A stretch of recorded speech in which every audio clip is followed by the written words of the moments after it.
Je vous présente donc Gilles Vanham, géographe à l'ULB, Younous Langari, chercheur à Métis et à Diversity, et Jean Puissant, historien et, pas dire pas vieux, mais ancien observateur de Molenbeek.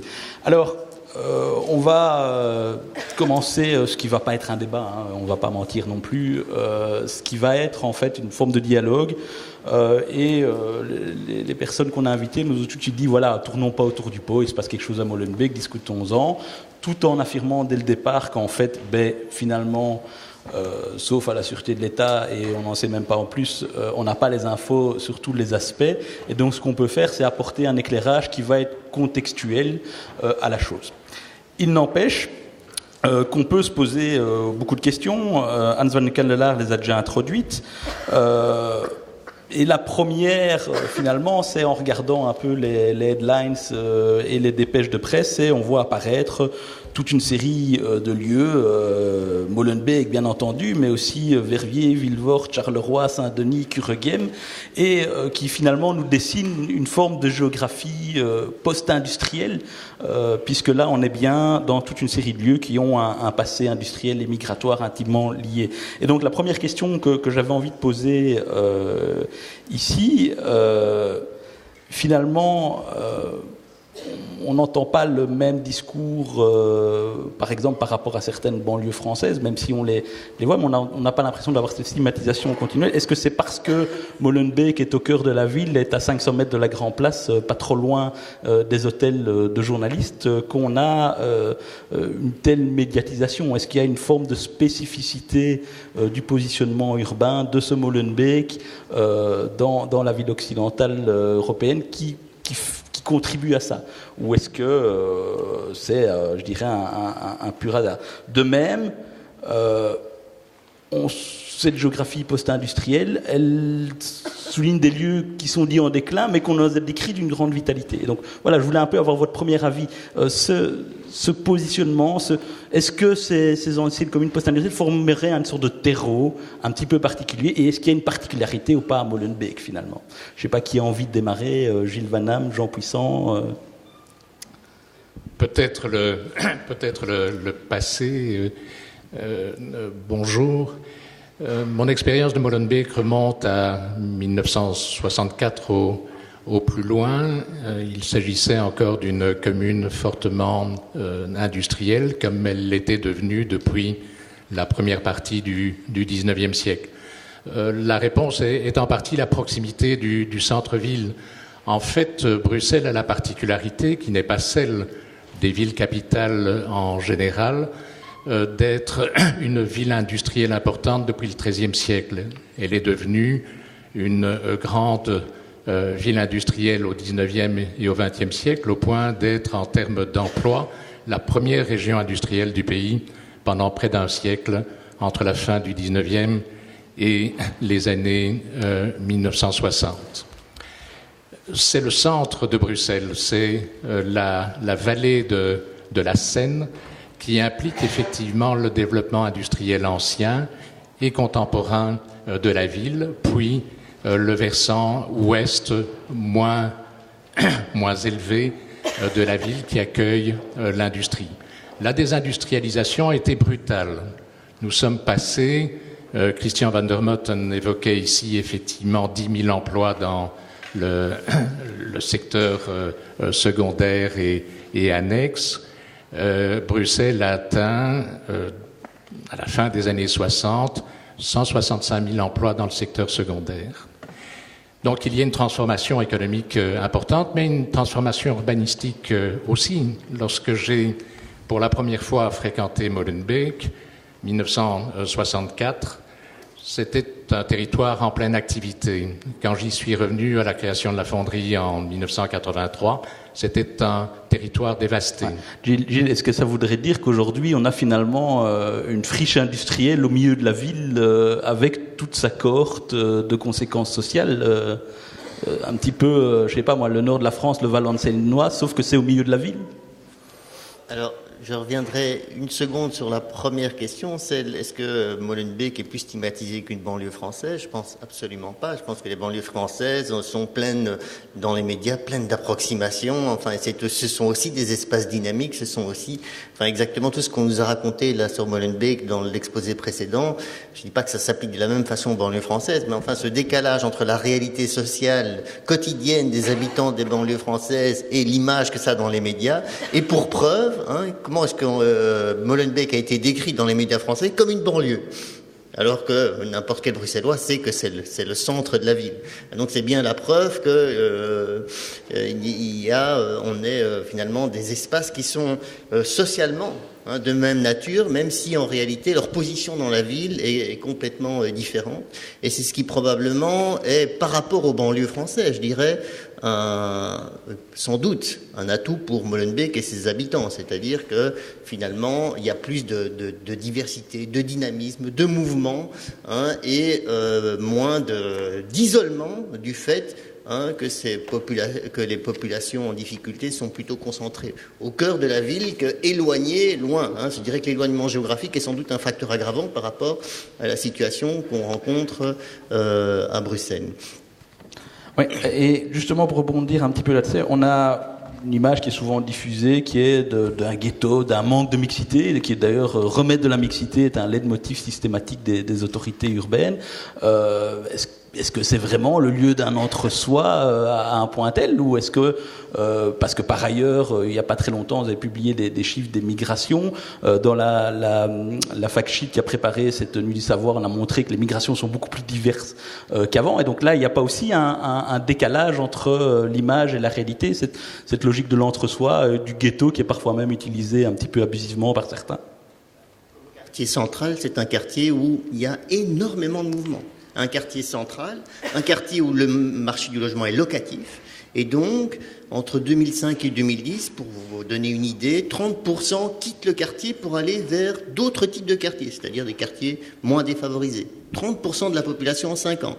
Dans le même temps, il y a une arrivée qui dépasse les 30%. Des arrivées qui sont essentiellement des arrivées d'une immigration extérieure et issus de pays pauvres. Donc vous avez un quartier qui est en réalité extrêmement dynamique, avec une part de la population, il ne faut pas l'oublier, il ne faut pas résumer Molenbeek à un quartier strictement de ce transit, avec une partie de la population qui reste là. Soit parce qu'elle n'a pas les moyens de bouger, soit parce que les réseaux sociaux, les réseaux économiques, enfin ils ont besoin de rester là, soit, donc pas spécialement Molenbeek, ce serait similaire dans les quartiers voisins tels qu'Uregem. Voilà, donc pour ces donc il y a à la fois un grand dynamisme, il y a aussi des populations qui sont là depuis très longtemps, pour des raisons positives ou négatives, et dont une partie cherche encore à s'en aller. Donc il faut pas nier cette réalité. La volonté de quitter le quartier est une réalité actuelle dans ces quartiers-là, pas seulement à Molenbeek, mais dans l'ensemble, je dirais, du croissant pauvre entre Saint-Josse et Saint-Gilles. Oui, c'est un domaine du point de vue économique ancien de petites et moyennes entreprises, très peu de grandes entreprises, beaucoup d'habitat mêlé, qui s'est vidé en raison même de l'évolution générale de la ville, mais de l'évolution de la politique d'aménagement du territoire de la commune de Molenbeek, pour rester sur Molenbeek, qui a fait que les habitants ont quitté les quartiers progressivement défavorisés, pollués certainement par l'industrie, vers le haut de Molenbeek ou d'autres quartiers. Et donc il y a eu un vide. Et donc Molenbeek, qui a toujours été... La ville est un lieu d'immigration depuis toujours. Elle l'est de manière plus forte à certains moments de son histoire. Molenbeek a été toujours un lieu d'immigration de main-d'œuvre. C'était encore à la fin de l'ère industrielle. Ça continue à l'être. Gilles Van Hem vient de le dire. Je voulais simplement apporter en appui de ce qu'il disait, c'est qu'il n'y a pas d'isolement par rapport à la ville. Je voudrais tout de même insister tout à l'heure éventuellement sur l'isolement culturel d'un certain nombre d'habitants. Mais il n'y a pas d'isolement physique, puisque le métro, avec les difficultés engendrées sur l'urbanisation même de la commune, est aussi un vecteur de de transfert et bénévole à l'association La Rue, à l'école de Douar, au soutien scolaire, je suis étonné de voir le nombre d'élèves qui sont dans l'enseignement secondaire à Serge-Creuse, mais qui vont à Bracops, qui vont à Jette, à Ganshorn, mais qui vont aussi aux Sœurs de Lintout, à Woluwe-Saint-Lambert. C'est-à-dire que le métro est un moyen de déplacement et qu'effectivement, il y a des jeunes, manifestement, qui se déplacent. Donc finalement, on est là dans un lieu avec énormément de mouvements, une sorte d'interface aussi, puisque je lisais bien beaucoup d'arrivées, beaucoup de départs. Je crois que Christian van der Motten soulignait aussi que des arrivées très internationales, des départs finalement dans une logique qui est quelque part très belle, qui est de dire de rêver de sa maison un petit peu plus à l'écart de la ville ou en périphérie. Hein. On a une forme de diffusion du modèle. C'est peut-être ça aussi, dans les lieux qui bougent, alors c'est Charles Piquet qui disait ça, je pense hier, qui disait, voilà, il y a des lieux où c'est plus facile de passer inaperçu que d'autres, il y en a d'autres qui diront la ville rend libre, la ville rend parfois invisible dans les mouvements aussi, mais ça c'est peut-être, et ça c'est peut-être aussi plus vrai à Molenbeek, très près d'un centre-ville, que dans d'autres espaces urbains. Je ne sais pas si on pourrait imaginer, alors on parle souvent de Vilvoorde, on parle souvent d'autres...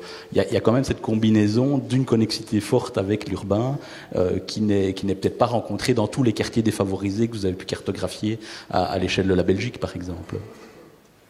Donc c'est évident qu'à Bruxelles, on est pas seulement à Molenbeek, mais dans l'ensemble du Croissant pauvre, dans les quartiers les plus pauvres du pays. Et donc, les plus pauvres, enfin j'en reparlerai tout à l'heure plus en détail, mais on a une concentration de toute une série de difficultés. Et donc ces problèmes-là, tant qu'on les saisit pas, ils vont évidemment générer toute une série d'autres problèmes. Enfin, ce n'est pas possible d'avoir comme ça une telle concentration de problèmes sans qu'ils en génèrent d'autres d'une façon ou d'une autre. Alors, on est évidemment ici avec une logique de terreau de difficulté. Quand on discute, même en préparant encore ce débat, on disait, entre le terreau qui finalement touche beaucoup de monde et malheureusement et quelques cas de radicalisation dont on disait dans l'exposé qui précède, peut-être justement que ça se passe de moins en moins dans les mosquées et de plus en plus ailleurs, si tant est que on ait une vision claire sur les schémas. On sent bien aussi qu'il y a évidemment toute une logique de processus. Donc on a quelque part d'un côté un terreau peut-être fertile ou plus ou moins fertile, et puis il y a qu'est-ce qui fait qu'il se passe réellement quelque chose. Alors on sent bien qu'il y a des questions autour de la reconnaissance, de l'accès à l'emploi, de certains aspects qui se sont grippés, et donc on sait aussi qu'il y a eu quand même toute une période où l'insertion se faisait plus facilement par le marché de l'emploi. Mais ce que je voulais demander ici en guise de première question à Younous Langari, par exemple, on sait que toute une série de grandes entreprises publiques ont joué un rôle majeur dans l'intégration, y compris parce que c'était pas forcément les boulots les plus recherchés, mais on connaît l'histoire de la RATP à Paris, et on a par exemple la STIB à Bruxelles, qui, on le sait très bien, a très tôt engagé une part très importante de travailleurs d'origine immigrée. Or, il me semble qu'il y a quelque temps, on a vu quand même passer comme ça des sorties dans les médias qui étaient un petit peu surprenantes, où on nous parlait de radicalisation présente dans certaines entreprises publiques bruxelloises et qu'on avait des problèmes. Et donc, que se passe-t-il réellement là? Est-ce qu'on est aussi, on grippe aussi cet outil-là d'intégration? Donc, j'ai l'impression que ce genre de propos montre double méconnaissance de ce que c'est la radicalisation, et mes connaissances de ce que c'est le salafisme, parce qu'il y a beaucoup de confusion autour de ce terme. La STIB, c'est une entreprise qui employait en 2009, quand j'ai fait ma recherche à la STIB, donc 56% des conducteurs sont arabo-musulmans, 38% au niveau de toute l'entreprise. C'est pourtant une entreprise qui roule, comme j'ai toujours dit. une entreprise donc, qui a trouvé les moyens d'assurer un modus vivendi à travers un système d'échange de bons procédés, on va dire ça comme ça. Donc la CIB décrète le principe de neutralité dans son acception exclusive, donc un principe qui exclut tout signe religieux, donc pratique, mais aussi philosophique et politique. Mais on sentait bien dans le contexte de l'époque que c'était les pratiques musulmanes qui étaient visées. Et donc, alors, ça veut dire quoi? Ça veut dire interdiction des prières, interdiction du foulard islamique, ce genre de choses. Alors, comment est-ce que les travailleurs musulmans réagissaient? Donc, ils disaient oui, mais par exemple, pas la question de la prière. Ils faisaient la prière en cachette dans des vestiaires, des espaces un petit peu délaissés. Les choses qui sont où la cible est plus intransigeante, là, donc le foulard islamique, ils disent oui. Là où la cible négocie, par exemple, donc la question des repas halal, etc., ils sont dans la négociation. Donc il y a un système de donnant-donnant, de négociation, où la cible tolère certaines choses, ferme les yeux sur certaines choses, et où les travailleurs musulmans ne se montrent pas très revendicatifs. Et donc ça continue, donc ça permet à l'entreprise de rouler, mais il y a, je veux dire, un prix à payer à cette paix sociale finalement qui est générée par tout ça, c'est qu'il y a un système d'évitement dans les cantines. Donc les gens travaillent ensemble, arrivent à travailler ensemble. Il y a même un système d'échange de jours de congé, donc à l'occasion des fêtes musulmanes et de la fête donc, de Noël. Mais dans les cantines, etc., les gens se parlent par se regroupent par origine ethnique, par religion, etc. Donc c'est un bon laboratoire, moi, je trouve. Ouais. Donc en gros, quand même une entreprise qui quelque part a intégré ça dans ses pratiques. Enfin, je veux dire que par exemple un truc très concret qu'on vit les jours, la structuration de l'horaire d'été sur lequel parfois on râle très fort à Bruxelles, en partie des besoins d'assurer le mois et des choses comme ça. Maintenant, finalement, ce qu'on nous raconte là, est-ce que c'est pas finalement des choses qu'on a rencontrées dans le monde industriel depuis toujours, comme ça, des regroupements entre ouvriers d'origine identique, ou est-ce que c'est une irruption du religieux qui est un petit peu en rupture par rapport à une tradition d'organisation du social dans l'entreprise? Oui, il y a quelque chose de nouveau incontestablement. Maintenant, le problème n'est pas seulement arabo-musulman, si je peux me permettre sans discuter cet aspect, mais la population de Molenbeek, évidemment, on parlait de la STIP, la population de Molenbeek se renouvelle en permanence. On vient de le dire dans le bas de Molenbeek en particulier. Donc depuis 10 ans, on a vu l'Europe sahélienne et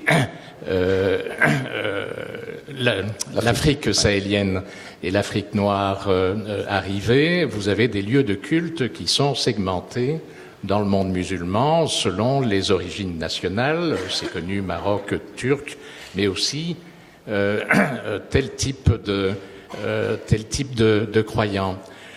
Dans le temps, effectivement, il y a eu, dans les églises, nous avons en 2005 à la Fonderie publié un numéro consacré à Molenbeek qui date aujourd'hui puisque ça fait 10 ans, mais où notamment les pratiques religieuses sont évoquées par André Tillon pour Le Monde chrétien, par Torrekens pour les questions d'islam.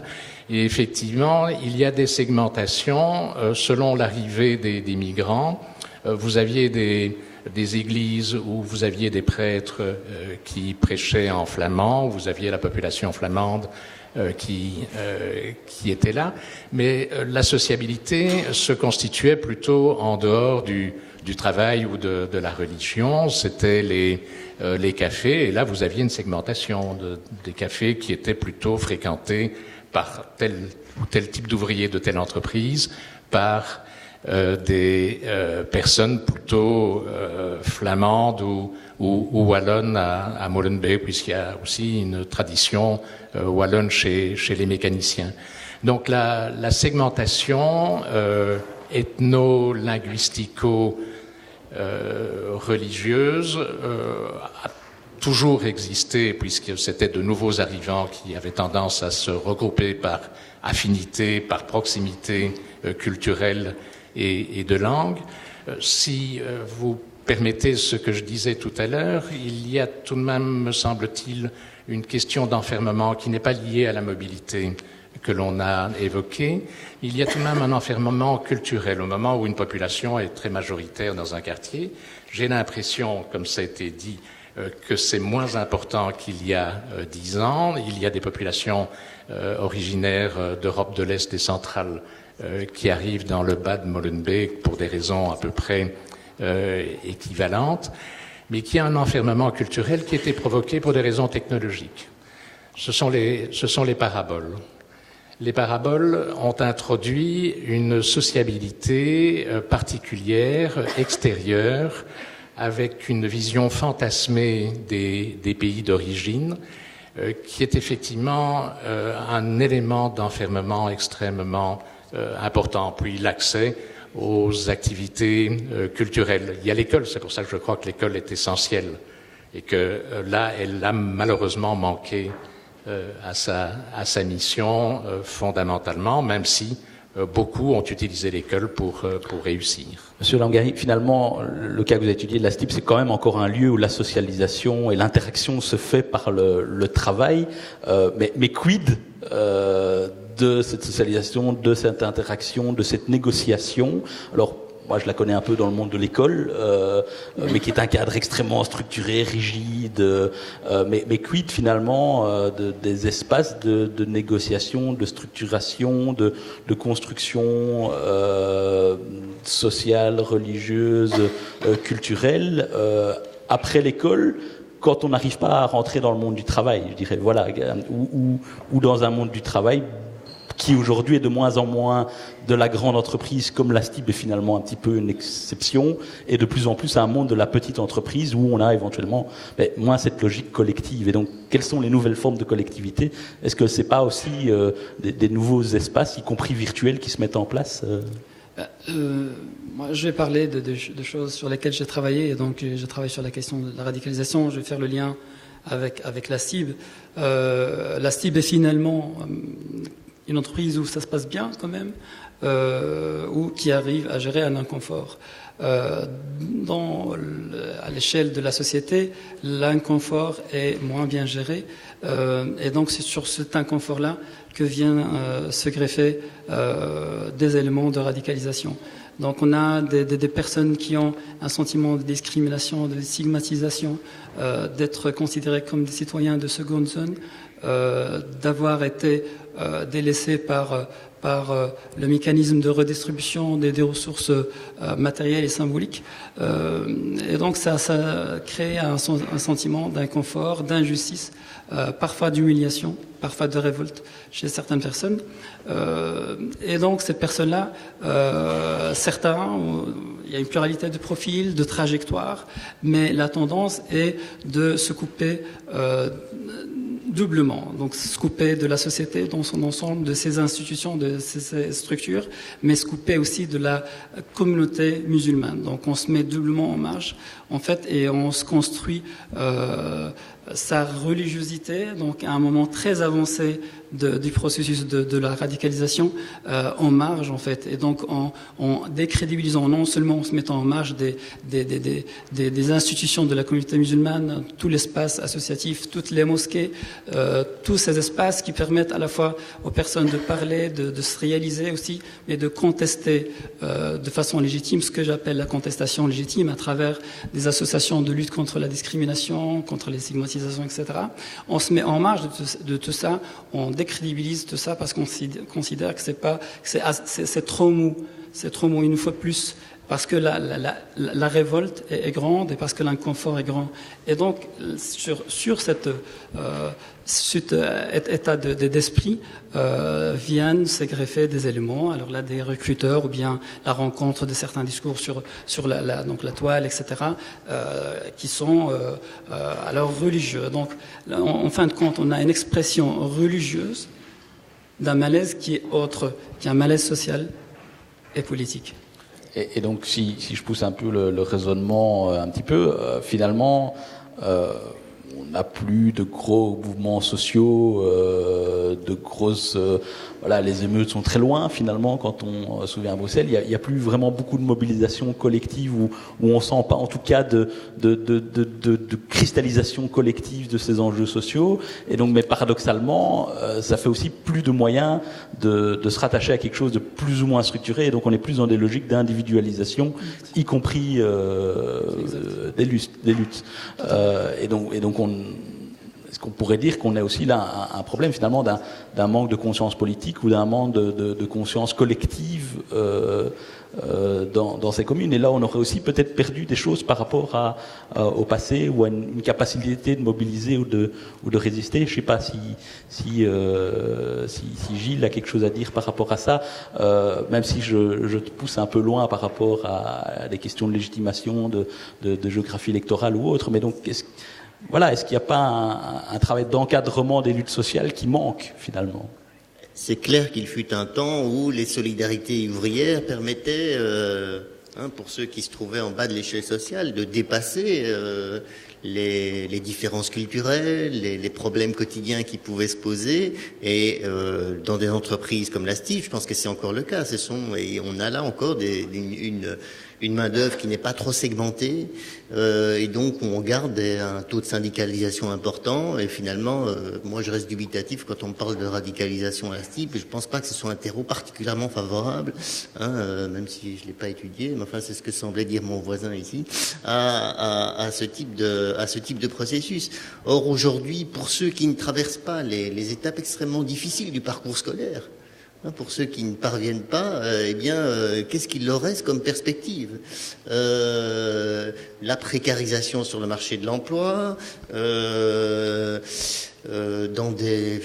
à gauche et à droite, et donc l'absence de construction de liens sociaux en dehors de cercles étroits. Tout ça peuvent être des facteurs favorables à plein d'expressions différentes, mais enfin, dont une d'entre elles pourrait être la radicalisation islamique. Il est évident qu'il y a un terreau social qui n'est pas seulement molenbeekois, mais qui est beaucoup plus large, quand on est passé à cette ère de la crise industrielle, qui n'est pas seulement une crise industrielle, qui est la crise, en fait, de la protection du salariat, quelque part. Ouais. Et donc du coup, aussi, finalement, le filigrane, le poids que peut avoir des choses comme le conflit israélo-palestinien, les révolutions, les printemps arabes. Quelle est aussi, parce que ça c'est un petit peu interpellant et ça renvoie quasiment à l'exposé de Christian van der Motten qui dit voilà Bruxelles, ville d'échange entre le local et le mondial et lieu de rencontre et d'interfaçage. Mais donc quel vrai lien, si ce n'est celui qu'on soulignait d'Internet, de nouvelles formes de sociabilité, de non-sociabilité plus locale au travers du travail et de l'entreprise. Est-ce qu'il y a vraiment un point important du facteur politique international dans la chose? Bon, clairement, donc il y a des choses qui se passent à l'international, mais qui vont se refléter se greffer sur une réalité locale et même des expériences politiques. Donc je pense ici à l'expérience des frères musulmans dans les prisons de Jamal Abdel Nasser, le président égyptien dans les années 50. Cette expérience-là a donné à telle prémisse des premiers djihadistes. Donc pour faire très court, qui ont par la suite rejoint Al-Qaïda, etc. Pour faire très court, mais pour faire bref, l'international en ce qui me concerne, par rapport à la jeunesse musulmane, crée deux choses, donc un sentiment de double standard, donc deux poids deux mesures, et un sentiment d'injustice, donc d'injustice de l'Occident. Et ces deux choses donnent deux choses par la suite. Ça répercute dans le complotisme et dans la radicalisation violente. Deux choses, deux modes d'expression qui ne sont pas nécessairement on entend souvent, en fait, il y a une confusion, encore une fois, autour de complotisme et puis radicalisation. C'est deux modes d'expression différents qui parfois sont antinomiques. Mais parfois, il y a des passerelles qui se font et des personnes. Donc, on a deux noyaux durs de complotistes qui sont anti-djihadistes et de djihadistes qui sont anti-complotistes. Il n'y a qu'à voir le dernier numéro de Daesh qui dit que le complotisme est une association à Dieu, donc c'est du shirk. Bref. Et donc, on a deux noyaux durs et avec des idéologues là-dedans, et puis des personnes, donc vraiment un magma de jeunes qui puisent ici et là des éléments de contestation. Et donc on a donc le complotisme qui, chez la jeunesse musulmane, conduit à comme corollaire généralement l'antisémitisme, et le sentiment, la posture d'injustice qui a comme corollaire la radicalisation violente, pour faire bref. Voilà, un grand merci, on n'a pas épuisé, on va avoir encore l'occasion d'en rediscuter.